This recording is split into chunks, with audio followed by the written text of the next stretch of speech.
My name is Lily. I'd been dating with my husband Michael since we were in high school.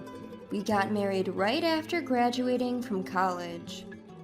Michael is intelligent and landed a job at a renowned company after graduating from an Ivy League university. He's tall, handsome, and I've always been proud to call him mine. People would often tell me, "You're so lucky, Lily." But being together for so many years since high school, I began to wonder if love could fade. Michael's behavior had noticeably changed recently. Whenever I tried to strike a conversation, he would be absorbed in his phone, ignoring my words, and he started coming home from work increasingly late. Even on his days off, he would often leave home, claiming he had leftover work. I had a bad feeling about all of these. The confirmation of my suspicions came when I went out for lunch with a friend on one of my off days. That day, as usual, Michael left the house early in the morning, saying he hadn't finished his work and left me alone. I complained about Michael's recent behavior to my friend, and she reassured me saying, "I'm sure Michael is just busy with work." While we were having lunch at a trendy cafe terrace, my friend suddenly exclaimed, "Oh, isn't that Michael over there?" Following my friend's gaze, I saw Michael indeed.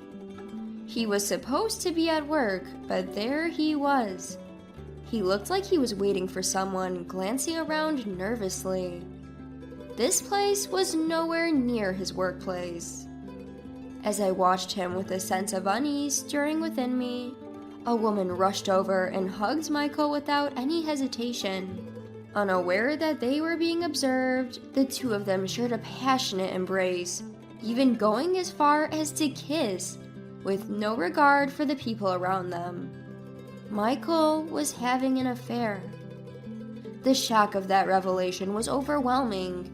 But what gave me an even bigger headache was the fact that I knew the woman he was with. I couldn't immediately respond when my friend asked me, with my face put down on the table, "Are you okay?" My friend, who had attended the same high school, probably had realized who Michael's affair partner was too. The woman who embraced Michael was my younger sister. It's Sophia. Sophia was always a selfish child. She would always snatch my toys, and when I got angry, she would cry and lie, "Lily's bullying me." I never understood why she was so twisted, but Sophia always picked on me in various ways. One of the reasons why I married Michael right after graduating from college was because I didn't want to live with Sophia anymore. I can't believe that Sophia was having an affair with Michael. Feeling shocked and hurt, I was comforted by my friend and made my way back home. My friend had been very worried about me, but I reassured her, saying, "I'm fine. I'm going to divorce Michael anyway." And then we parted ways. Until Michael returned home, I spent my time in our house, curled up on the sofa, without turning on any lights. I couldn't clearly tell if the tumult of emotions inside my chest was sadness, regret, or perhaps anger. Michael came home late at night without even an "I'm home" greeting when he entered. When I stood up abruptly in the darkness, Michael grimaced, saying, "Whoa, you scared me. Don't do that." "Michael." "What now? I'm tired from work. I'm going to take a shower and go to bed." "I saw you today in the afternoon. You were hugging and kissing Sophia, weren't you?" Telling Michael this with a voice so low I doubted it was my own, Michael looked surprised at first, but soon laughed scornfully at me. "Haha, the cat's out of the bag, huh? Yes, I've been cheating on you with Sophia. Sophia is way cuter than you, Lily. I just couldn't help myself. I've grown tired of you." Stunned for a moment at Michael's nonchalant admission, I snapped and threw a cushion from the sofa at him. "What the hell are you doing?" Michael roared, and I yelled back at him. Why are you openly admitting to cheating? You could at least lie about it. And why, out of all people, is it Sophia? Seeing Michael's attitude, showing no intention of hiding his infidelity, I felt utterly wretched. When I started sobbing and yelling, Michael grimaced in annoyance and said, "You're so annoying. It's too late now. I've been seeing Sophia since we first entered college. Since you never noticed, Sophia and I laughed about how oblivious you were, Lily." Then why did you marry me? Because Sophia said she had debts. I love Sophia, but I thought I couldn't marry someone with debts, so I settled for you, Lily. Loving her, settling for me, how much more do you plan to ridicule me? This is the last time, Lily. Let's get a divorce. Sophia said she's finally paid off her debts, so I'm going to marry her. To Michael, speaking as if it was nothing, I screamed, "Call Sophia right now!" I couldn't think of forgiving either Sophia or Michael. A feeling of vengeance blazed like a flame inside my chest. Michael said, "Sophia must be sleeping by now," and showed concern for Sophia, so I slapped his cheek. After all that he had done, I thought at least one slap was permissible. "What are you doing?" Ignoring Michael's anger, I called my parents' house. Instead of Sophia, my mother answered the phone. "What's wrong, Lily? It's late." I explained the situation to my surprised mother through my tears, and she said she would bring Sophia over right away. While waiting for Sophia and my mother to arrive, Michael showed me a signed divorce paper. "I always prepared to divorce you if I felt like it," boasted Michael, and I shouted back, "Do you think I can bear to be with someone like you?" The doorbell rang, and when I went to the hall, my always calm mother stood quietly, while Sophia had a big smile on her face. "Sis, you finally noticed Michael in me, huh?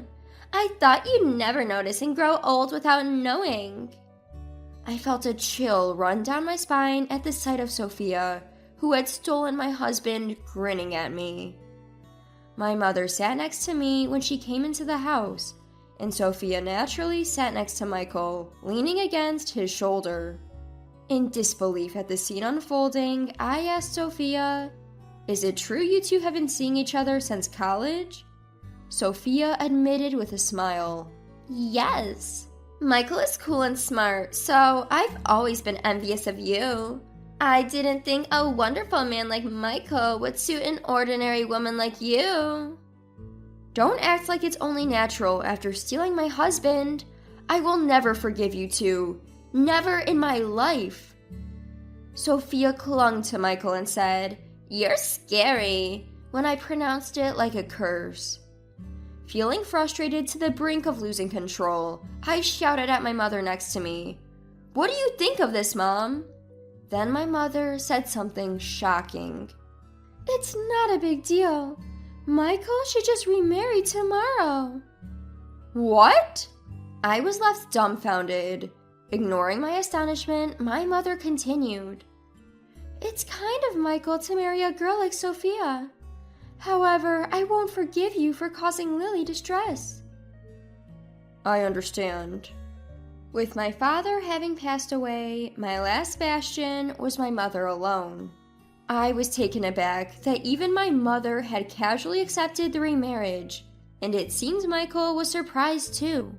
"I have only one condition," my mother told Michael and Sophia. "I cannot forgive Sophia for hurting Lily. I will quit being your mother, so don't accept any help from me. Please remarry with that understanding." The two agreed with a smile. "Then, for Lily's sake, leave quickly," she said, chasing them out. I asked my mother in a trembling voice, "Why did you say it was all right with them?" "Well, those two." I laughed involuntarily when I heard the reason why my mother readily accepted their marriage. I wanted revenge, but there was no doubt that marriage would be the greatest revenge for those two. The married life of Michael and Sophia will definitely be a hardship. Knowing this, I felt a bit brighter. Several months had passed since then. I was heartbroken at first, but I quickly got my energy back. I began to eagerly anticipate when Michael would notice the truth that Sophia was hiding.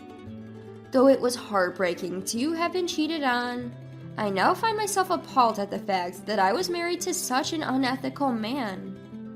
Then, the day I had been waiting for arrived. The day Michael realized Sophia's lies. This became clear when Michael barged into my home. Hey, help me! In the middle of the night, he was frantically ringing my doorbell, crying out for help. When I asked through the door, "What's going on?" Michael exclaimed through his tears, "Sophia is chasing me with a knife!" It must have been truly horrifying as Michael, sobbing, relayed the situation. He had realized the lie Sophia was telling just a few days before. Yes, Sophia's debt repayment was nowhere near completion. Sophia, who adores dressing up, would impulsively buy any clothing or accessories she wanted, even if it meant going into debt. Yet, Sophia hated working and was always out having fun, so her mother had been paying off all Sophia's debts until she married. After marrying Sophia and realizing this truth after some time, Michael was furious at being lied to. At first, Sophia cried and apologized, but it seems Michael vented his pent-up frustrations at her. Sophia was incapable of doing any housework, and the house was a complete mess. The house was filled with the things Sophia bought, and when Michael complained about Sophia spending all of his money, Sophia lashed out and brandished a knife. While listening to Michael's cries through the door, I calmly called the police. Of course, I reported that my ex-husband was causing a commotion at my doorstep, and it was frightening. Not to help, knife threatens Michael. When the police promptly arrived and restrained Michael, he screamed, "No, you've got it wrong. I'm being chased by Sophia with a knife." Unaware of the commotion, Sophia arrived, a knife in her hand. She broke into the scene in her worst timing, and she panicked. "Wait, what's happening?" Michael and Sophia were taken away in separate police cars. "I told you, those two could never be happy," my mother later said. "That's why I said it's a good thing." Sometime after, when I visited my parents' house and told them about the incident, my mother smiled and said that, just as my mother had predicted, Michael and Sophia were unable to lead a peaceful life and continued to have a major row even after being released by the police. Michael, who declared, "I will definitely get a divorce," and Sophia, who was after Michael's money and insisted, "I will definitely not get a divorce." Their opposing views clashed head-on, and the loud arguments soon had them back under police care. "My goodness, they're always causing trouble for the police," my mother sighed. After that, I led a peaceful life, and a few months after the incident, my mother informed me Sophia got a divorce. Sophia's shopping addiction did not break, and it seemed she had spent most of Michael's money by the time of their divorce. Sophia naturally returned to her parents' house, but my mother reportedly kicked her out, saying, "We're no longer family. You're a stranger now." Sophia has lost her place to stay, so now she is reluctantly working to pay off her debts. I received a call from Michael. While answering Michael's call, thinking to myself, "Oh, I forgot to block his number," he started trying to worry about my mood with a honeyed voice. "Lily, I didn't realize who really mattered to me. I think I continued dating you because my true feelings were always for you. I'll try my best to get your forgiveness, so please, be with me again." No, that's creepy. I realized you saw nothing when you cheated on me with Sophia, and I don't need you to tell me something I already know. I said just that with a cold voice, hung up, and then blocked his number. I thought this would be the last time to talk with Michael, but the next morning, as I left home from work, I was shocked to find him crouched outside my apartment. Lily! As soon as he spotted me, Michael, whose eyes lit up like a puppy's, once looked handsome to me, but now he seemed as repugnant as filth. I ignored him and started to walk away, but Michael started to follow me, saying, "I'll change my ways," and "I'll do anything to be forgiven." To that, I only gave him one answer. "I told you, didn't I? I'll never forgive you." Looking at Michael's stunned expression, I thought to myself, why does this idiot think he can be forgiven? And sighed deeply. If you follow me again, I'll have to call the police. If you don't like that, never enter my sight again. The fact that Michael had had a run-in with the police because of Sophia had become the talk of his workplace, and I knew it was making him uncomfortable. Michael had been on the career fast track, but now he is off the track because of Sophia. If he got into trouble with the police again, there's no doubt that he wouldn't be able to stay at his job anymore. Perhaps he understands it, so he hung his head when he heard the word police and stopped following me. Since that day, I haven't seen Michael. After a disastrous marriage, I spent several years thinking, I don't want to fall in love again. Thanks to my dedication to my job, I climbed to the top position among the women in my company. Although I thought I was too busy enjoying my work to think about love, a younger colleague confessed his feelings for me. Despite rejecting him several times, he persisted, saying, "I'll definitely make you happy." So I started dating him. Now we live together. The man who appeared in my life, which I knew nothing about beyond Michael, is very kind. And when he found out about my past, he promised, "I will never betray you." I'm still scared of getting married, but I hope that someday I can take that step with him. My two brothers and I have been close since we were kids. There's my eldest brother, who we call John, my younger brother, whom we call Steve, and me, the only girl in the family, going by Lucy.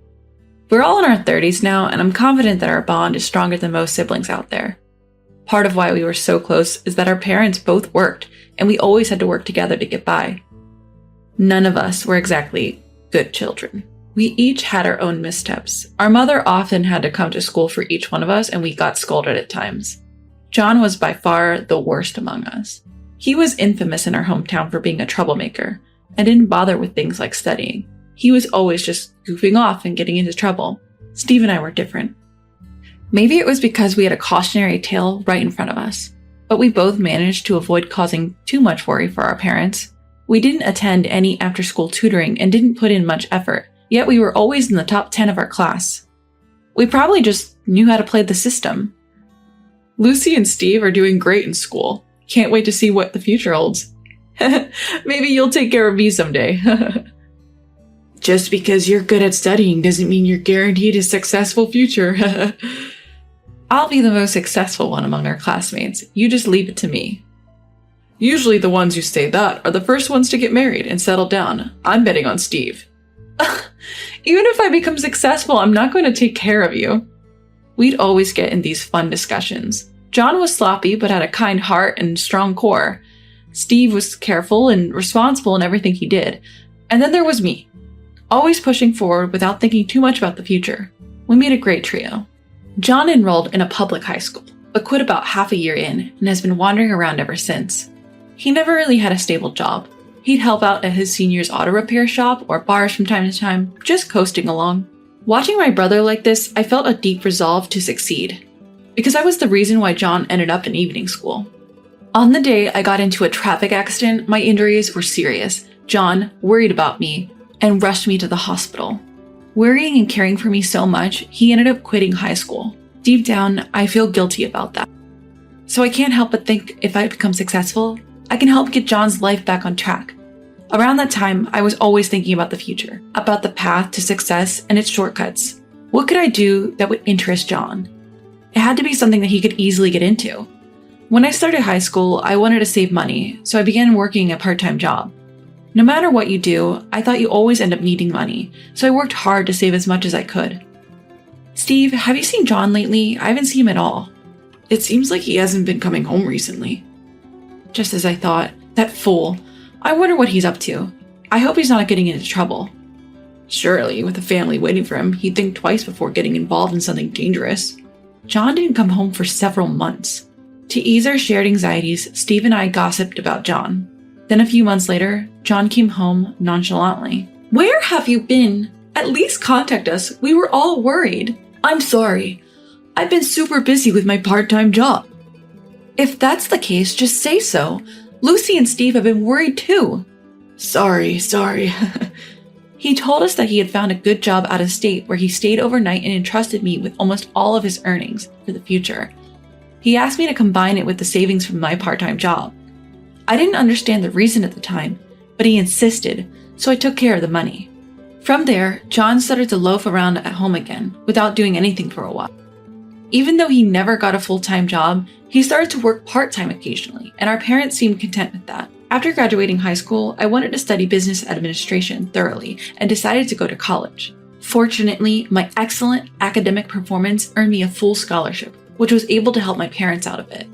My brother was also proud of me. Around that time, there was a change in John. John, how long are you planning on living like this? If you don't get a full-time job, you won't be able to marry the girl you like. Actually, there's a company that's been inviting me through a colleague, but I'm not sure. You have such an opportunity? What kind of company? Construction. It's the site where I went to work part-time a few months ago. I'm not sure if I want to do that for the rest of my life. It starts early in the morning. You should take it. If you have the opportunity, just go and give it your best shot. Being firmly pushed by me, John started working as a full-time employee the following week. It seemed to suit him better than expected, and contrary to our family's prediction, he continued without complaining or being late. Looking at John during this time, I decided to pursue a career in architecture. If I could establish a solid foundation in the only field that my brother, who had no higher education, had mastered, his future would surely be secured. While I was attending vocational school, I continued to work part-time and managed to save up enough money to buy a rather expensive car. Of course, I could do this because I was living with my parents all along, but even I was impressed with how much I was able to save. My mother was the one who understood my efforts to work hard to save money and supported me from behind the scenes. She always packed lunch for me during my vocational school days, so I wouldn't have to spend unnecessary money. She really was cheering me on. After graduating from vocational school, I joined a well-connected company to network, earned countless certifications, and slowly prepared for independence while building relationships. John, too, had been tirelessly committed to his job, so I was able to concentrate on preparing to start my own business. Eventually, I was able to establish my own company, but I didn't invite John to join at the time. I couldn't afford to both go under, so I decided to keep an eye on things for a while. I plunged into work with all the preparation I had done up until now, working frantically. The team I had assembled were all excellent and worked well, and they were all followed my lead. We got off to a good start. It was a strong beginning. But around that time, John had moved out of our parents' house and started living alone, and I didn't see him that often. I myself was busy, and I couldn't keep in touch often, but a year after starting my business, I officially offered him a position. John, my company is finally stabilized. I have something else I want to do next. I want to expand the business more. So I want you to lend me your power. Can you help me? There's nothing I can do. I want you to become the president of the current company and take command. What? That's impossible for me. You need to look at who you're talking to. I'm seriously talking to you with full consideration. Besides the money you entrusted to me a while ago, I used part of it as capital when I started the company. I persuaded John and assigned him a secretary who seemed to get along with him to learn all the necessary things. In this company, I became the chairman and took on the role of supporting John. Then I started preparing for the next venture. It was my original dream, to create mini cafes that are so cute and photogenic that they won't lose to anywhere else. This had actually been a dream of mine since childhood. I was excited to start without compromising anything, studying a lot about the restaurant industry. At that time, my younger brother Steve began studying to become an architect. This was also an offer I made. Buildings designed by Steve, with John in charge of construction. This was the ideal shape. Of course, it's my job to ensure we have enough work to sustain us. I have been preparing to actualize this plan in the near future. Around the time John stepped into his second year as the president of the company, he abruptly announced that he was getting married. Who is she? John doesn't seem to have the best judgment. I'm worried. I'll introduce her to everyone soon. We're looking forward to it. John getting married. I must confess, I felt more sadness than joy. We had always been the three of us, so the intrusion of a stranger gave me a sense of discomfort. But I knew I had to pull myself together and celebrate my brother's happiness. Later, when we had a gathering with both families, I met his girlfriend named Bella. I didn't oppose their marriage and things seemed to progress smoothly, but I felt an aversion towards her from our first interaction. Bella, I'm Lucy, John's sister. Please take good care of my brother. It's so nice to have a sweet sister. If you ever need anything, don't hesitate to ask. Okay. Since I'm going to be the wife of the eldest son, the president of the company, you'll have to go through me from now on, okay? Bella was the same age as John. She was working in an administrative role at one of our client companies. Her first impression was that she was a determined and assertive woman. Honestly, I thought our perspectives were a bit misaligned, and she was not my type. However, I did think that such a woman might be a good match for the somewhat naive John. Steve felt the same way, but we both decided to support their marriage for now. She seems a bit stern, but if John loves her, we'll support you guys. Good luck and be happy. Thanks, Lucy. A few years ago, I couldn't have thought about marriage, and nobody would have even approached me. From then on, I was running around due to the new work we had started, and my days were quite busy. As for John, he was busy preparing for the wedding, partly because Bella wanted to have the ceremony sooner rather than later. And before we knew it, the wedding day had arrived. I hadn't seen Bella, let alone John, since the day we had met both families. John, long time no see. Sorry I've been too busy to make time, but today I'm here to enjoy. Today at least you can relax and enjoy the food and drink. John getting married. I can't help but feel a little sad. We three were able to chat and laugh together for a little while before the ceremony. Seeing John's happy face, Steve and I felt relieved. The ceremony began and I was enjoying a leisurely and delightful meal while chatting with Steve and my parents for the first time in a while. The seating arrangement at the reception hall had the employees from the company positioned diagonally behind our family. They were also lively, and it was during their conversation when the bride and groom went around the tables in order. John, Bella, congratulations on your special day. Thank you, and thanks to everyone for coming. Thank you all for coming. From now on, my husband's employees are my employees. I expect you all to work hard for me. I couldn't believe my ears. In the middle of the wedding ceremony, what could this bride be saying? Thinking about that, I couldn't help but retort. Bella, the employees are strictly the people of my brother's company. They are not your employees, right? Oh, I'm well aware of that. My cute, meddlesome sister-in-law will be my maid from now on. With that, she laughed in a crude manner. Because everyone sitting nearby could hear her clearly, the atmosphere became chilly for a moment. The next moment, all the employees burst out laughing. What? I'm going to be the wife of your CEO. Are you making fun of me? Bella, stop it. Bella, are you aware of who our chairman is? Huh? Chairman? I wasn't introduced to such a person. I don't know. It seemed that John hadn't explained it to her, and she was ignorant of the fact and being rude to me. To everyone who knew the truth, it was natural for them to laugh at her. The reception hall had already become quiet, and the atmosphere had completely changed from the festive mood it had been. I never thought you'd be the type to say such things in a place like this. I'm disappointed. Huh? I'm marrying you, the CEO, and I'm becoming the wife of the most important person. Isn't that natural? The reason I'm standing in this position today is all thanks to Lucy. She is the one who started the company and made me the CEO. Everything is Lucy's doing. The chairman is my sister. What? What is that? I was not told about this. She realized that she was the only one who didn't know the truth and was completely furious. No matter what she was thinking inside, she should have gone through this reception with a smile. I'm sorry, but knowing your true feelings, I've changed my mind.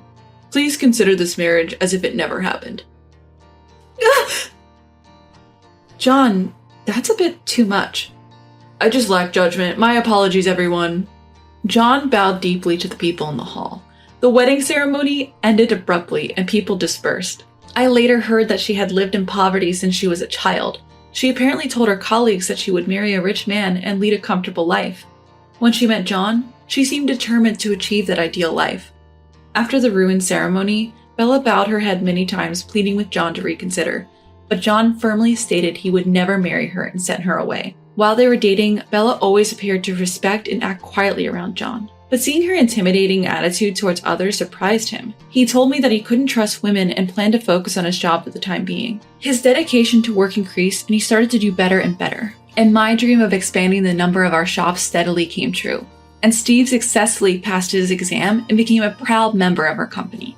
However, despite the professional success that all siblings have achieved, we are all still single, a bit of a sad situation. I remember when the three of us gathered together after a long time. Do you have someone in mind to marry, Lucy? I enjoy my work and I can't think about marriage or having children yet. Me too. If we're happy now, that's all that matters. I don't want to get married either. So how about we build a house? John can come back and we can all live together. Caught up in work, Steve's suggestion surprised me for a moment. Over the years, we've been so focused on ourselves, it's time we repaid our parents and started looking after them. While the company's on track and has taken shape, we still need to work hard before we can declare it a success. Building a home as a base and starting from there together isn't a bad idea. I could easily agree with Steve's idea. Steve, that's great. What a great idea. Right? Steve, you handle the design. Lucy, you find the land. And I'll build a magnificent house. This was exactly the situation I had dreamed of, to achieve something with the three of us. We've been doing it since we were kids, but I always hoped we could continue this way into adulthood. My brothers and I. At that moment, I felt like there was nothing to fear in life ahead. Even if I don't get married or find a partner, I have strong allies. I'm sure I can continue to enjoy what I want to do with